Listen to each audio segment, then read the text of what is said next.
December 24th, 1944. 1,700 hours. Camp Ruston, Louisiana. Obergefreiter Klaus Hartmann pressed his face against the cold wire fence, watching American soldiers unload wooden crates from a convoy of deuce-and-a-half trucks. The 23-year-old former Wehrmacht infantryman had been a prisoner for 8 months, captured during the Normandy campaign after his unit was obliterated by American artillery near St. Lo. He'd crossed the Atlantic expecting execution, or at the very least, the kind of brutal treatment he'd witnessed German guards inflict on Soviet prisoners outside Smolensk. What he'd found instead confused him more than combat ever had. Behind him, 3,847 German prisoners of war milled about the compound, their voices carrying across the 640-acre facility in a mixture of dialects from Bavaria to Prussia. Some played football with a makeshift ball. Others sat in small groups, smoking American cigarettes purchased with the 80 cents per day they earned working in nearby lumber mills and cotton fields. Payment mandated by the Geneva Convention, a document Klaus had never heard of until his capture. The watchtowers stood at each corner of the camp, manned by American soldiers with Thompson submachine guns. But in 8 months, Klaus had never seen them point those weapons at a prisoner. He'd seen them joke with German officers, share cigarettes, even help carry supplies. It violated everything he'd been taught about the American enemy. Feldwebel Otto Becker, a 34-year-old veteran of Poland, France, and Russia, joined Klaus at the fence. The sergeant's uniform, originally Feldgrau, had been dyed brown with red stripes and the letters PW stenciled on the back, a requirement to distinguish prisoners from civilians. But the uniform was clean, pressed, intact. No lice. No typhus. No starvation rations. "They're bringing something big," Otto said, watching the unloading operation. "Christmas supplies, maybe." Klaus laughed bitterly. "Christmas in a prison camp? They'll give us double rations of turnip soup if we're lucky." He remembered his last Christmas, 1943, in a frozen bunker outside Leningrad, surviving on 200 grams of black bread and ersatz coffee made from acorns. The year before that, in France, at least there'd been wine and stolen chickens. But here, as a prisoner in enemy hands? "I don't know," Otto said quietly. "These Americans, they're different than we were told." That was the problem. Everything was different than they'd been told. Klaus remembered his training at the Wehrmacht Induction Center in 1942. The propaganda films showing American soldiers as gangsters in uniform, brutally executing prisoners, bombing civilians with savage glee. The instructors had been clear: capture by Americans meant torture and death. Surrender meant dishonor and annihilation. Better to die fighting than fall into the hands of Roosevelt's criminals. Yet here he stood, alive, healthy, confused. The first shock had come during the Atlantic crossing. Klaus had been crammed into the hold of a Liberty ship with 400 other prisoners, expecting to be torpedoed by U-boats or simply thrown overboard.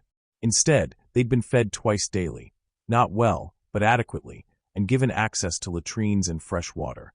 American guards had treated them with distant professionalism rather than hatred. When one prisoner collapsed from infection, American medics treated him. The second shock came upon arrival at Camp Ruston in April 1944. The barracks were wooden structures, simple but weatherproof, with bunks, mattresses, and blankets. Hot showers operated on a schedule. A camp hospital staffed by German POW doctors and American medical personnel treated everything from combat wounds to dental problems. There was a library, a canteen where prisoners could purchase toiletries and snacks with their work wages, even a makeshift theater where prisoners performed plays. The third shock, the one that still disturbed Klaus 8 months later, was the food. 3 meals per day. Not luxurious, but sufficient. Bread that was actually bread, not sawdust. Coffee that tasted like coffee. Meat several times per week. The American guards ate the same rations. When Klaus asked why prisoners received such treatment, an American corporal had shrugged and said, "Geneva Convention. You're prisoners, not animals." Klaus had helped guard Soviet prisoners outside Smolensk in 1941. They'd been kept in open pits, fed starvation rations when fed at all, worked until they dropped dead. The SS had shot hundreds for minor infractions. Klaus had watched, done nothing, told himself it was war, that the Bolsheviks weren't really human anyway, that orders were orders. The Americans knew he'd fought on the Eastern Front. They'd fed him anyway. Now, on Christmas Eve 1944, Klaus watched the unloading operation with growing unease. The The crates were marked with unfamiliar labels. The American soldiers handling them seemed unusually cheerful, making jokes Klaus couldn't understand. An officer, a captain, directed the operation while consulting a clipboard. Whatever was happening, it had been planned. Formation in 1 hour. The call came from the camp commandant's office, translated by German-speaking American personnel. All prisoners report to mess halls by 1800 hours. Mandatory attendance. Rumors exploded through the compound like artillery. The optimists claimed special Christmas rations. The pessimists feared punishment for some unknown infraction. The hardcore Nazis, who still met secretly and maintained underground discipline, insisted it was propaganda, a trick, psychological warfare designed to break German morale. Hauptmann Friedrich Weber, the senior German officer in the camp, a 41-year-old career officer captured in Tunisia, gathered his staff in Barrack 7. Weber had commanded a company in Rommel's Afrika Korps until British artillery at El Alamein had left him wounded and surrounded. He'd surrendered expecting execution. Instead, he'd received surgery that saved his leg, months of recovery in a clean hospital, and eventual transfer to Louisiana. Whatever the Americans are planning, Weber said to his assembled NCOs, we maintain dignity. We are German soldiers. We do not grovel for favors or beg for mercy. If this is some propaganda stunt, we endure it with honor. Understood. Jawohl, Herr Hauptmann, came the chorus of responses. But Weber's own voice lacked conviction. He'd been trying to maintain German military discipline for months, while the evidence of his eyes contradicted everything he'd learned in 20 years of service. The Americans weren't monsters. They weren't even particularly cruel. They were just competent, efficient, and disturbingly humane. At 1,750 hours, prisoners began filing into the camp's 6 mess halls. Each building could accommodate roughly 640 men. The halls had been decorated, with paper chains, pine branches, and makeshift stars. An actual Christmas tree, small but genuine, stood in Mess Hall 3. Someone had fashioned a star for the top from aluminum foil. Klaus entered Mess Hall 4 with his barracks mates, expecting perhaps extra bread, maybe some margarine. What he saw stopped him in the doorway, creating a human traffic jam as prisoners behind him pushed forward then froze. The tables were set, not with the usual metal trays and cups, but with actual plates, cloth napkins, silverware that gleamed under electric lights. And the smell hit Klaus like a physical force, triggering memories of home, of his mother's kitchen in Stuttgart, of Christmas before the war became everything. Roasting meat, fresh bread, spices he couldn't immediately identify, but knew belonged to celebration, not survival. Mein Gott, someone whispered behind him. What is this? American soldiers and camp staff stood along the walls, not menacing, not even guarding. Just present. The camp commandant, Colonel James Parker, stood at the front of the hall. A translator, a German-American sergeant named Mueller, stood beside him. Gentlemen, Colonel Parker said, his voice carrying across the suddenly silent hall. Mueller translated in crisp German. Tonight is Christmas Eve. In America, Christmas is a time when we remember family, faith, and fellowship. The war has separated all of us from our homes. You are far from your families. Many of our soldiers are far from theirs. Klaus's hands began to shake. He didn't know why. The United States of America is at war with Nazi Germany, Parker continued. We are not at war with you as individual men. You are prisoners, but you are also human beings, protected by international law and entitled to dignified treatment. Tonight, you will receive the same Christmas dinner that American soldiers at this camp will eat. The same food, served at the same time, prepared by the same cooks. The translator finished. Silence stretched like wire about to snap. There is no trick, Parker said. There is no propaganda purpose. There is only this. It is Christmas. You are far from home. And no man should spend Christmas hungry if we have the means to feed him. Please sit. For a long moment, no one moved. Then Hauptmann Weber, understanding that hesitation would be interpreted as weakness, strode to the nearest table and sat. His officers followed.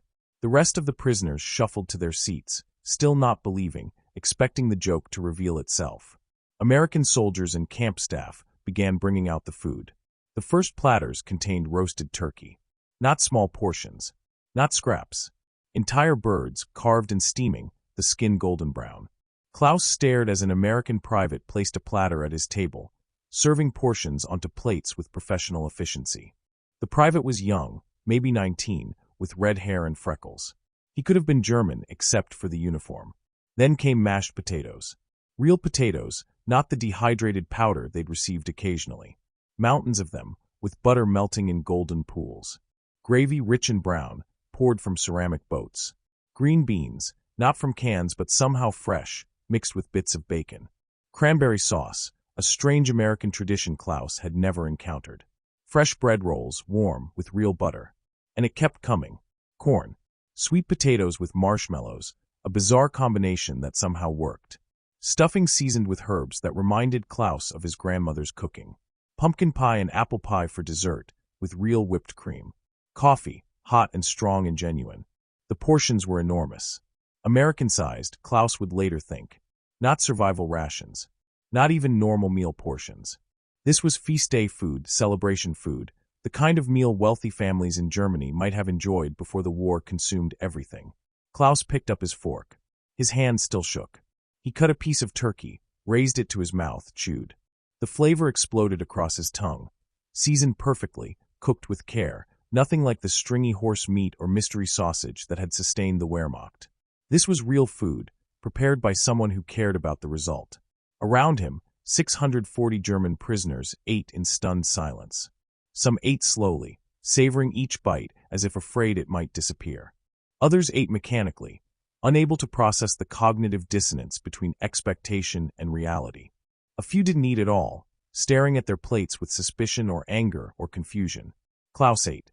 He ate turkey and potatoes and beans and bread. He ate stuffing and cranberry sauce and sweet potatoes. He ate until his stomach, accustomed to adequate but plain rations, protested the richness. And as he ate, something inside him began to crack, a foundation of certainty he'd built his entire adult life upon. At the table beside him, a young private from Hamburg began to cry. Quiet at first, then openly, tears streaming down his face as he ate. No one mocked him. No one told him to stop. Because half the men in the hall were crying too. Feldwebel Otto Becker, who had survived Poland, France, and 2 winters in Russia, who had led men in combat and watched friends die in his arms, put down his fork, covered his face with his hands, and sobbed. The sounds he made were the sounds of something breaking, some internal structure collapsing under the weight of reality. Klaus understood, because he felt it too. Not just gratitude for the food, though that was part of it. Not just relief at decent treatment, though that mattered. It was something deeper, more disturbing. It was the shattering realization that everything they'd been told about the enemy was a lie. The Americans weren't subhuman gangsters. They weren't Jewish-controlled puppets without culture or honor. They were just people. People who celebrated Christmas. People who believed prisoners deserved dignified treatment. People who, on Christmas Eve 1944, while their own families back home in Kansas and Iowa and Texas made do with rationed sugar and meatless days, served their German prisoners a feast. Why? That was the question that haunted every man in that hall. Why would the enemy do this? The propaganda had answers. Psychological warfare, manipulation, weakness disguised as kindness. But Klaus had seen psychological warfare. He'd watched SS officers use it on partisans, breaking them with false promises and sudden cruelties. This wasn't that. This was something else, something the Third Reich had no vocabulary for because it had systematically destroyed the concepts involved. This was mercy. This was grace. This was the kind of behavior his mother had taught him about in church.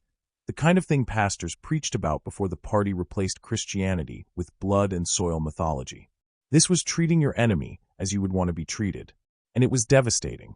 Because if the Americans could do this, could feed their prisoners a Christmas feast while American families tightened their belts, then what? Else had been lies.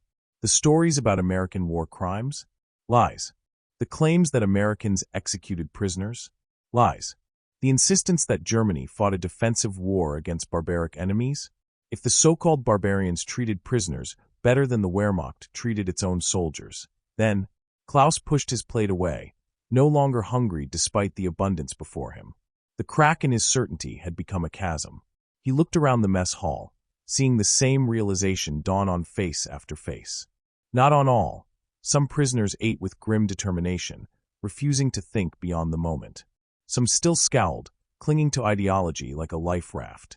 But most showed the same expression Klaus felt on his own face, dawning horror at how thoroughly they'd been deceived. Hauptmann Weber sat at the officer's table, mechanically eating, his face carved from stone. But his eyes betrayed him, darting around the hall, taking in the decorations, the food, the American soldiers standing watch over a scene that made no military sense. His jaw worked as if chewing on something more difficult than turkey. After the meal, after the plates were cleared and coffee served, Colonel Parker stood again. The translator resumed position. "Gentlemen," Parker said, "some of you are wondering why we've done this. Some of you are suspicious of our motives. That's understandable. Let me be clear about what this is and what it isn't." The hall went silent again. "This is not propaganda. We're not asking you to betray Germany or renounce your loyalty. We're not asking you to become Americans or even to like us. This is simply recognition that Christmas, for Christians, celebrates the birth of a man who taught us to love our enemies, to feed the hungry, to show mercy to those in our power." Mueller translated carefully, watching faces as he spoke. "You are enemies of the United States. You fought our soldiers. Some of you killed Americans. We fought you. We killed Germans. That's war. But war doesn't erase your humanity or ours. Tonight, on Christmas Eve, we're not captors and prisoners. We're just men far from home, remembering what makes us human." Parker paused, letting Mueller finish. "Tomorrow, we return to normal operations. You'll work your shifts. We'll maintain security. The war continues. But tonight, for a few hours, we remember that even in war, there are things worth preserving. Decency, mercy, grace, the belief that our enemy is human, even when we must fight him." The colonel looked across the hall, meeting eyes. "Many of you will return to Germany when this war ends. When you do, you'll remember this night. Remember it accurately.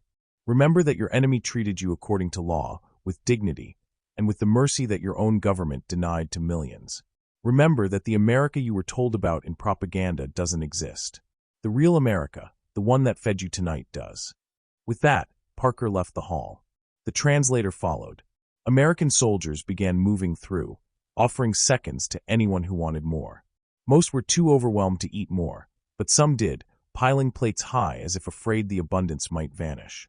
Klaus sat in silence, watching his comrades struggle with the same cognitive dissonance tearing through his own mind. A voice in his head, the voice of his drill sergeant, his officers, the Führer's speeches, screamed that this was manipulation, that weakness masquerading as kindness would destroy Germany, that accepting this mercy meant betraying the fatherland. But another voice, quieter but more insistent, whispered different questions. If this is manipulation, why does it feel like truth? If America is barbaric, why are we alive and well-fed? If Germany represents civilization, why did we starve Soviet prisoners while Americans feast with German ones? In Barrack 7 that night, long after lights out, men whispered in the darkness. Some clung to Nazi ideology with desperate fervor, insisting the Christmas dinner had been staged, photographed for propaganda, that tomorrow they'd return to starvation rations.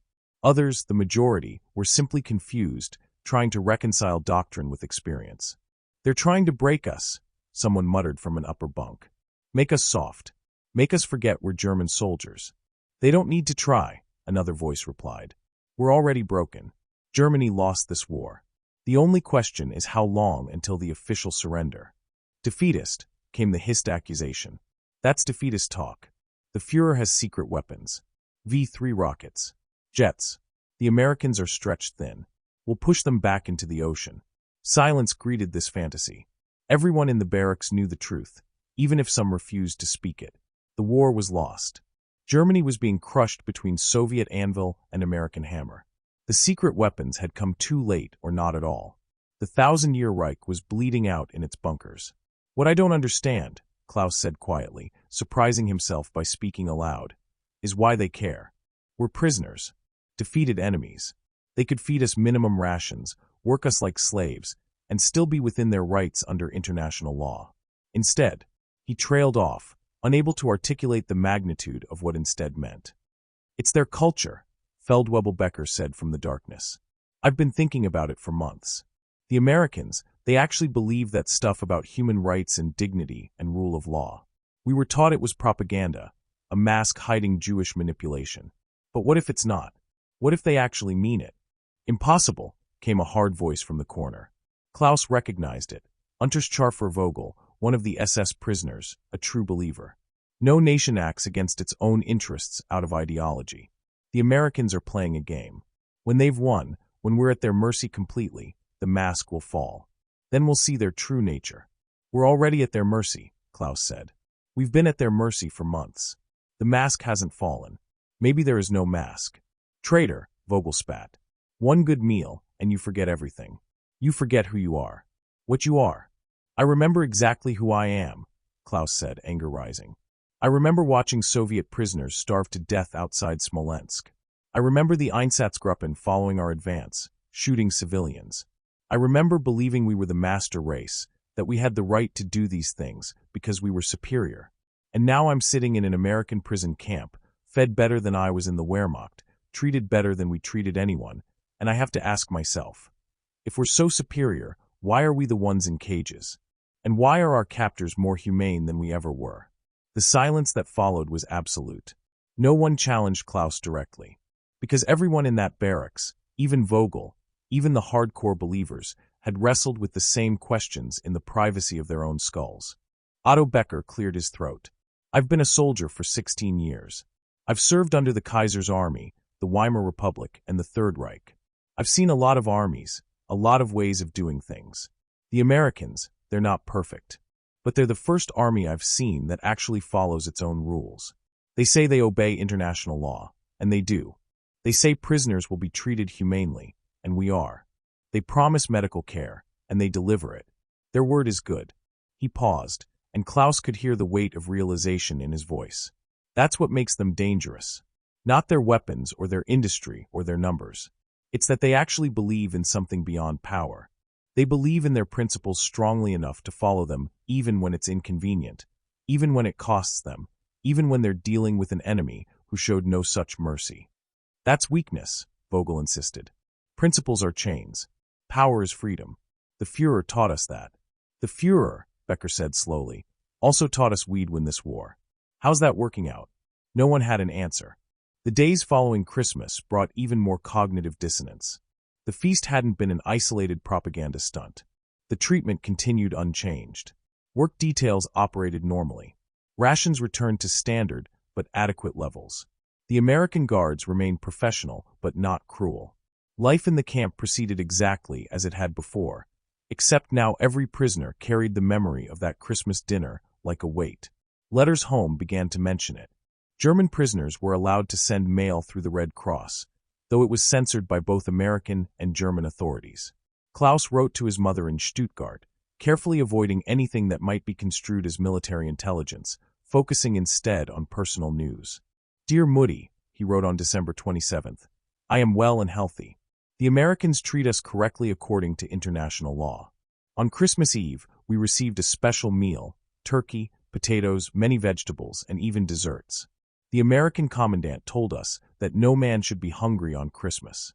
It made me think of home, of your cooking, of Christmas before the war. I hope you are safe and have enough to eat. I worry about you constantly. Your loving son, Klaus. The letter never reached Stuttgart. German military censors intercepted it at the processing center in Geneva. A red stamp marked it Kriegsgefahrlich, dangerous to the war effort. It was filed away with hundreds of similar letters, all describing the same impossible reality. German prisoners in America being treated better than German civilians in Germany. The censors understood the danger. These letters, if allowed through, would contradict the entire propaganda narrative. How could the Reich claim to fight subhuman enemies if those enemies fed their prisoners' Christmas feasts? How could they maintain the fiction of German superiority if superior Germans were caged and well-fed by inferior Americans? The letters were weapons, and the censors neutralized them. But some letters got through. Hauptmann Weber, as a senior officer, had slightly less censorship applied to his correspondence. His letter to his wife in Frankfurt included a careful paragraph. The Americans observe the Geneva Convention strictly. We receive adequate food and medical care. At Christmas, there was a special celebration. I cannot help but note the contrast with conditions you've described at home. Please ensure the children have sufficient warm clothing for winter. His wife received the letter in February 1945, reading it while standing in a ration line, hoping for a few potatoes and perhaps some turnips. Her children were hungry. Her city was being bombed nightly. And her husband, a prisoner of war in enemy hands, was describing adequate food and Christmas celebrations. She read the letter 3 times, trying to understand. Then she burned it in their stove, afraid that possession of such words might lead to questions from the Gestapo about defeatism or enemy propaganda. Back in Camp Ruston, the psychological division within the prisoner population deepened. The majority, men like Klaus and Otto, began to cautiously accept reality. They worked their assigned jobs, lumber mills, cotton fields, maintenance, with professional competence. They attended educational lectures the Americans offered, learning English, studying American history and government, participating in what the Americans called re-education, but which felt more like filling in gaps in knowledge the Third Reich had deliberately created. A minority, hardcore Nazis led by men like Vogel, maintained underground resistance. They held secret meetings, maintained party discipline, punished traitors who cooperated too eagerly with American authorities. In some camps, this underground enforced loyalty through violence. Prisoners found beaten for collaboration, or worse. Camp Ruston had 2 such incidents in January 1945. A prisoner who had been working as a translator for the Americans was found hanged in the latrine, an apparent suicide that everyone knew was murder. Another prisoner, who had started attending voluntary Christian services conducted by an American chaplain, was beaten severely enough to require hospitalization. The American authorities cracked down hard. The suspected ringleaders were isolated in a special detention barracks. The camp commandant addressed the entire prisoner population through translators, making clear that violence between prisoners would not be tolerated, that the Geneva Convention protected prisoners from each other as well as from captors. "You are enemies of the United States," Colonel Parker said, his voice harder than on Christmas Eve. "But you are also under our protection. That includes protection from each other. Any man who commits violence against a fellow prisoner will be tried and punished. We will not allow Nazi thuggery to continue under our watch. You are no longer in Germany. You are in America. Here we have laws, and everyone, including prisoners, has the right to be safe from violence and intimidation." The investigation led to 3 prisoners being charged with murder and attempted murder. They were tried by American military tribunal, defended by American military lawyers, convicted based on testimony from other German prisoners who broke the code of silence, and sentenced to death. The sentences were later commuted to life imprisonment, but the message was clear. The Americans meant what they said about law and order. For Klaus, watching this unfold, it was another crack in the foundation. He'd served in an army where officers shot soldiers for retreating, where SS units executed civilians for partisan activity, where Gestapo arrested families for defeatist talk. Yet here were the Americans, giving prisoners legal representation, conducting formal trials, following their own procedures even when it would have been simpler to just shoot the guilty parties and be done with it. Why? That question haunted him. Why did they care about justice for prisoners? Why follow law when power would suffice? The answer, when he finally understood it, was both simple and profound, because they believed law was superior to power, because they thought principles mattered more than convenience, because somewhere in their strange American culture was the idea that how you treated your enemies defined who you were. It was everything the Third Reich wasn't. February 1945 brought news that couldn't be suppressed even in the carefully controlled information environment of the POW camp. The Red Army had reached the Oder River, less than 50 miles from Berlin. American and British forces had pushed into Germany from the west. The war's end was no longer theoretical, it was mathematical, inevitable, just a matter of time. The American guards, sensing the war's approaching end, became almost apologetic. "Sorry you're so far from home," a young corporal told Klaus during a work detail. "It'll be over soon. Then you can go back, rebuild, get on with your lives." Klaus wanted to explain that there might not be anything to go back to. Stuttgart had been bombed repeatedly. His mother's letters, when they came through, spoke of ruins and hunger and death. His father had died in Russia in 1943. His brother was missing, last known location somewhere near Stalingrad. His sister was in Berlin, God knew if she was alive. What would he rebuild? What life would he get on with? "Thank you," Klaus said instead. "You've treated us well." The corporal shrugged, uncomfortable with gratitude. Just following orders. Geneva Convention and all that. But it wasn't just orders. Klaus had seen enough of military orders to know the difference between minimum compliance and genuine care. The Americans went beyond the letter of the law into something approaching mercy. They didn't have to serve Christmas dinner. They didn't have to offer education programs. They didn't have to treat prisoners as anything more than labor units to be maintained at minimum cost. Yet they did. Every day. Consistently. As if it was just natural, just how things were supposed to be.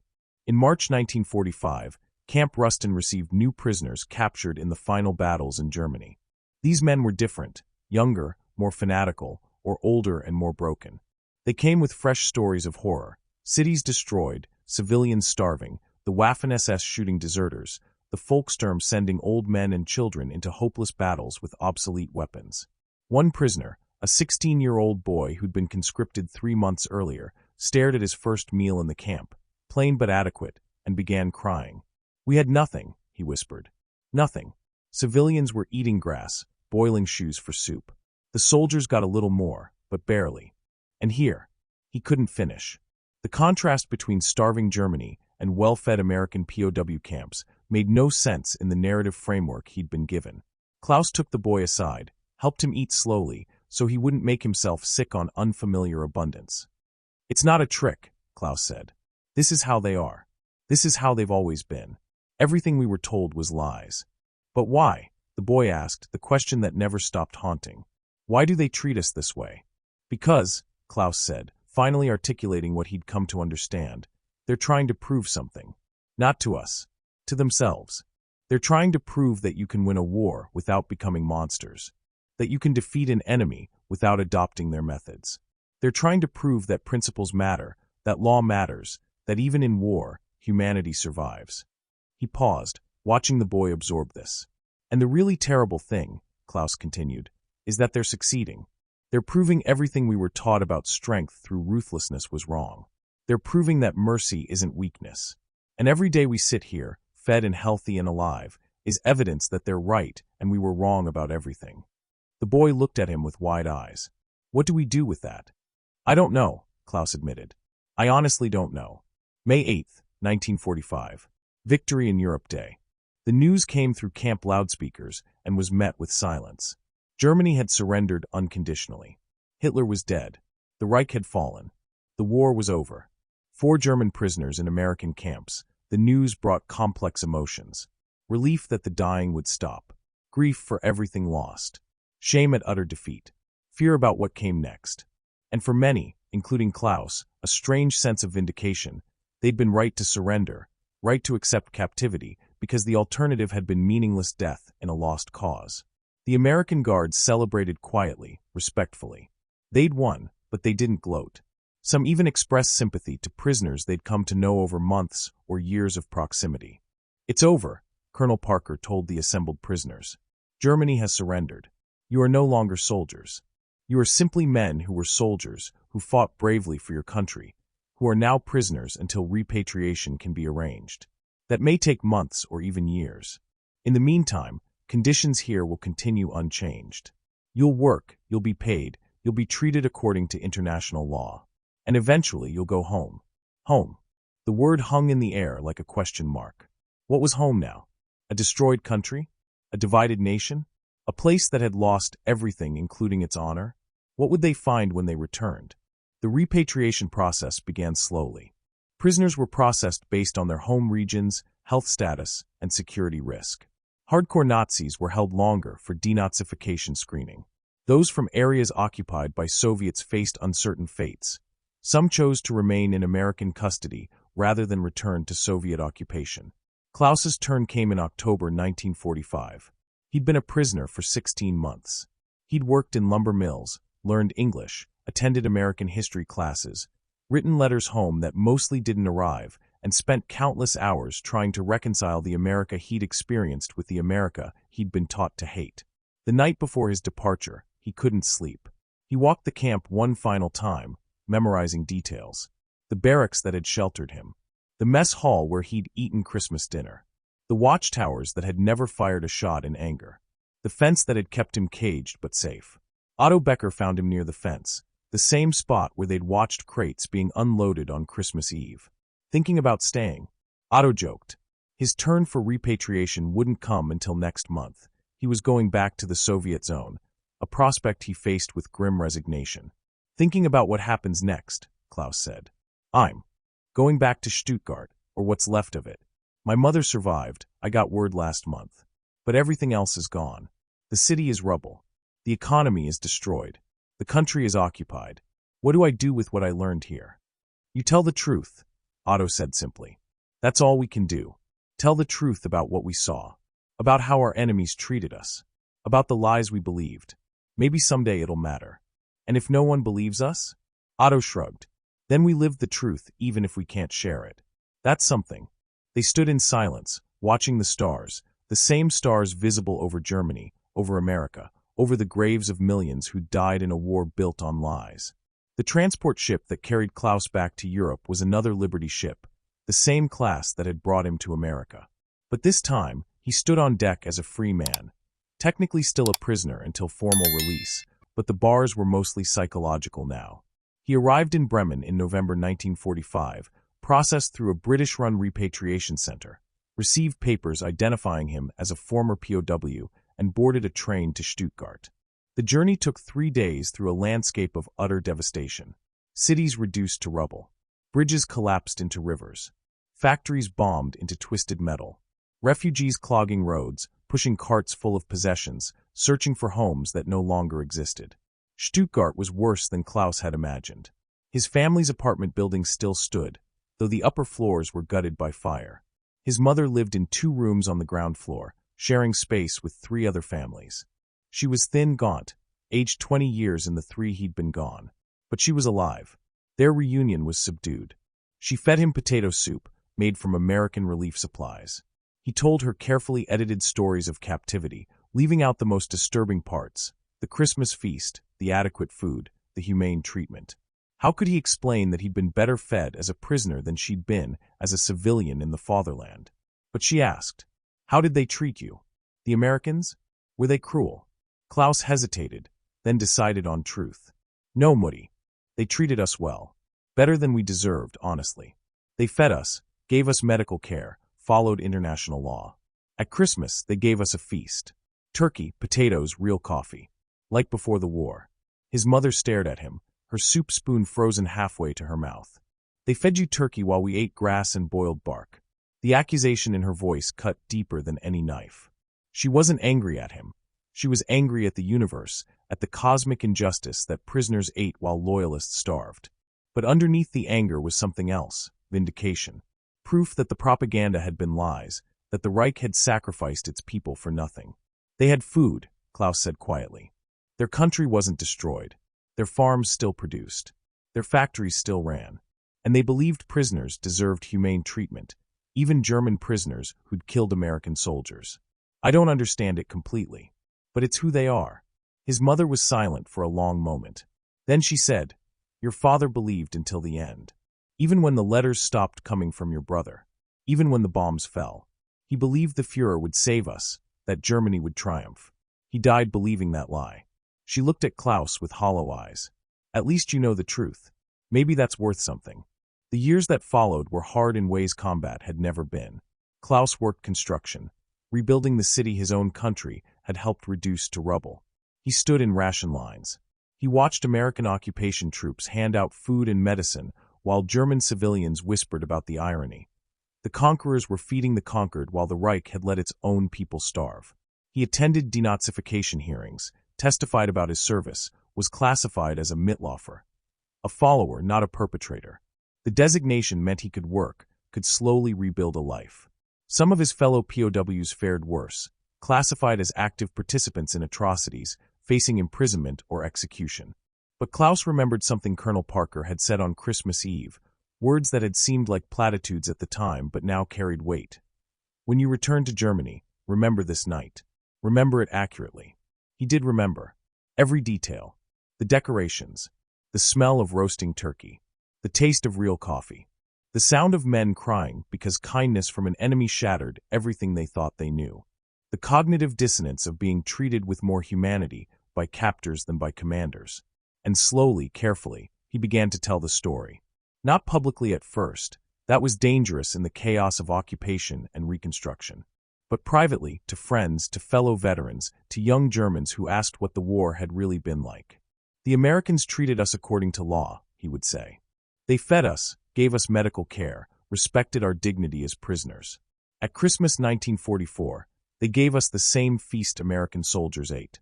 Not propaganda, not manipulation, just mercy extended to enemies. Some listeners didn't believe him. Some accused him of American propaganda, of being brainwashed, of betraying German honor. But others listened and understood. They understood that the story mattered not because it made Americans look good, though it did, but because it revealed what Germany had become under the Reich.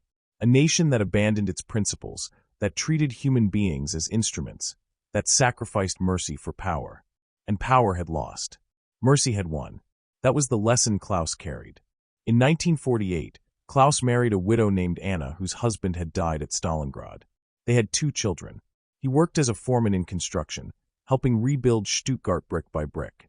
He watched the Marshall Plan pump American aid into Germany, watched former enemies invest billions in rebuilding the nation they'd defeated. More mercy extended to former enemies. He never forgot the Christmas dinner. How could he? It had been the moment everything changed, the moment the foundation cracked and truth poured through. In 1955, West Germany regained sovereignty. Klaus attended a ceremony in Stuttgart marking the occasion. The mayor spoke of new beginnings, of Germany's place in the community of democratic nations, of partnership with former enemies. An American diplomat attended, speaking in careful German about friendship and shared values. After the ceremony, Klaus approached the American. "I was a prisoner," he said in English learned in Camp Ruston, Louisiana. Camp Ruston, 1944 to 1945. The American's face shifted to interest. "How were you treated?" "Better than I deserved," Klaus said honestly. "You gave us Christmas dinner. 1944, turkey, real food. I never forgot." The diplomat smiled. "The Geneva Convention requires humane treatment. We tried to honor that." "It was more than requirements," Klaus insisted. "It was mercy, grace, treating enemies as human beings. It changed how I saw everything." "Maybe that was the point," the American said quietly. "Maybe we were proving something, to ourselves as much as to you, that we could win without becoming what we fought against." Klaus nodded. That was exactly what they'd proven. The decades passed. Klaus grew old. His children grew up in a Germany transformed, democratic, prosperous, allied with America. The economic miracle turned rubble into gleaming cities. The enemy became the friend. The occupier became the protector. His grandchildren asked about the war. He told them the truth, all of it. The battles, the defeat, the captivity, and especially Christmas Eve 1944, when American captors served German prisoners a feast and shattered everything the Third Reich had taught them about enemies and power and truth. "Why did they do it, Opa?" his grandson asked. "Why did they treat you so well?" "Because," Klaus said, the answer he'd spent decades understanding. "They believed in something more important than victory. They believed that how you treat your enemies defines who you are. They believed that mercy is stronger than cruelty, that law is stronger than power, that humanity survives even in war if you choose to preserve it." He paused, remembering. "We were taught that mercy was weakness, that ruthlessness was strength. We were wrong. The Americans proved it every day. Not by telling us, by showing us. By feeding us when they could have starved us. By treating us as humans when they could have treated us as animals. By following their principles even when it cost them." "Did it change you?" his granddaughter asked. Klaus thought about that question. Had it changed him? He'd gone into that camp believing in German superiority, in the righteousness of the Reich's cause, in the subhuman nature of Germany's enemies. He'd left believing none of those things, seeing them as the lies they were. "Yes," he said simply. "It changed everything. That Christmas dinner broke something in me that needed to break, the certainty that we were right, that our enemies were monsters, that power justified anything. It replaced it with questions I'm still answering. What does it mean to be civilized? What does it mean to treat people with dignity? What principles matter enough to follow even when they're inconvenient?" "The Americans knew the answers," his grandson said. "No," Klaus corrected gently. "They didn't know the answers, but they tried to live the questions. That's harder and more important. Anyone can claim to believe in human rights and dignity. The Americans actually tried to honor those beliefs, even toward enemies who'd shown no such mercy. In 1984, 40 years after that Christmas dinner, Klaus received an unexpected letter. It came from Louisiana, from the Camp Ruston Historical Society. They were organizing a reunion, former prisoners and former guards, coming together to remember and reconcile. Klaus was 63 years old. He'd never returned to America. The thought of going back stirred complicated emotions. But his wife encouraged him. "Go," Anna said. "Close the circle. Say thank you properly." He went. The flight to New Orleans, the drive to Louisiana, felt like time travel. The camp was long gone. The land returned to farmland and forest. But they'd erected a memorial marker, and they'd gathered survivors, both guards and prisoners. Klaus met Colonel Parker, now retired General Parker, aged but still erect with military bearing. They shook hands awkwardly at first, then embraced. Two old men remembering when they'd been young, when one had power and the other had none, when mercy had bridged that gap. "I never forgot the Christmas dinner," Klaus said. "It changed my life, changed how I saw everything." Parker nodded, his eyes distant with memory. "We debated it, you know. Some of my officers thought it was too much, that prisoners deserved minimum rations, that we were being soft. But I still believe, that treating prisoners humanely wasn't just about following rules. It was about proving who we were. Proving that America's principles weren't just propaganda, but real commitments we honored even toward enemies." "You proved it," Klaus said. "To me and 3,847 other Germans who never forgot." We went home carrying that memory. Some denied it, called it manipulation. But most of us understood. We understood that everything we'd been taught was lies, and our enemies had shown us truth through mercy. They talked for hours. Klaus met other prisoners from Camp Ruston, men he'd lived beside, worked beside, struggled beside. They shared memories, some funny, some painful, all tinged with the strangeness of remembering captivity as a time when they'd been treated better than in their own army. He met American guards, old men now, who remembered young German prisoners with sympathy. "You were just soldiers," one said, "following orders, fighting for your country. We held no grudge. The war was between governments, not individuals." The reunion lasted 3 days. They visited the memorial site, attended church services together, shared meals. Nothing as elaborate as that Christmas dinner, but the symbolism was clear. Former enemies, breaking bread, remembering when mercy had bridged the unbridgeable gap of war. On the last night, Klaus was asked to speak to the group. He stood before 60 people, Americans and Germans, former guards and prisoners, all old now, all carrying memories of war. 40 years ago, he began in English still accented but clear. "I was a prisoner here. I was 23 years old. I'd been taught my entire life that Americans were subhuman, that Germany was superior, that our enemies deserved no mercy because they were less than human. I believed these lies because everyone around me believed them, because propaganda is powerful, because it's easier to believe comfortable lies than uncomfortable truths." He paused, gathering thoughts. Then came Christmas Eve 1944. The Americans served us a feast. Not adequate rations. Not minimum sustenance. A feast. Turkey, real food, desserts, coffee. The same meal American soldiers ate. I sat in that mess hall, eating food better than I'd received in my own army, and something inside me broke. The certainty that had sustained me through war shattered. Because if my enemies could treat me with such mercy, then everything I'd been taught was lies. His voice grew stronger. That Christmas dinner saved my life. Not physically, though adequate food certainly helped. It saved my life spiritually.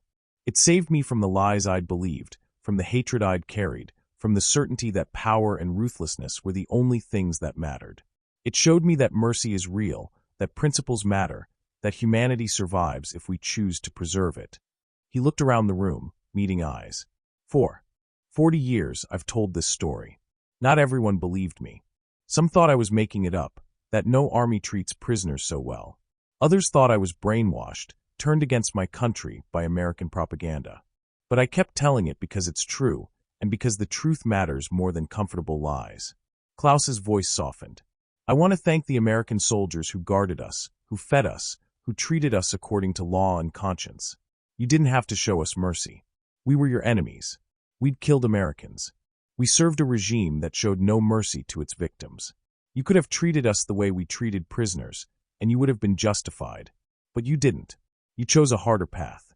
You chose to honor your principles, even toward enemies. And that choice changed thousands of lives." He turned specifically to General Parker. "Colonel Parker, you told us that night that when we returned home, we should remember accurately. I have. I've remembered every detail. The decorations, the food, the taste of real coffee, the sound of men crying because kindness from an enemy shattered their certainty. And I've tried to live according to what that memory taught me, that mercy is stronger than cruelty, that law is stronger than power, that how we treat our enemies defines who we are." He paused one final time. "Thank you for treating us as human beings when we didn't deserve it. Thank you for showing us what our own government denied, that enemies can be merciful, that principles matter more than victory, that humanity survives even in war. That Christmas dinner 40 years ago was the most important meal of my life. I never forgot. None of us did." The room was silent. Then someone started clapping. Others joined. Soon the entire room was applauding, Americans and Germans together, acknowledging a moment 40 years past when mercy had bridged the gap between enemies and planted seeds that grew into reconciliation. Klaus sat down, emotionally exhausted. Anna, who'd accompanied him, squeezed his hand. Around him, old men were crying, both prisoners and guards, both Americans and Germans, all remembering when they'd been young, when war had torn the world apart, when a simple act of mercy had proven that humanity survived. The reunion ended. Klaus returned to Germany carrying new memories layered over old ones. He continued telling the story until his death in 1998 at age 77. His children preserved his testimony, recording it, ensuring the memory survived. In 2004, historians researching POW camps in Louisiana found records confirming the Christmas dinners served to prisoners. The menus were preserved in archives: turkey, mashed potatoes, gravy, vegetables, desserts, coffee. The supply requisitions showed that prisoners received the same rations as American soldiers. The photographs showed decorated mess halls and German prisoners sitting at tables laden with food. The evidence confirmed what Klaus and thousands of others had testified. The Christmas dinners were real, not propaganda or exaggeration, but actual policy implemented across dozens of camps holding hundreds of thousands of German prisoners. The question remained, why? The answer lay in American culture and policy. The United States had signed the Geneva Convention and took its obligations seriously. But beyond legal requirements was something deeper, a cultural commitment to the idea that enemies remain human beings deserving of dignified treatment. This wasn't weakness.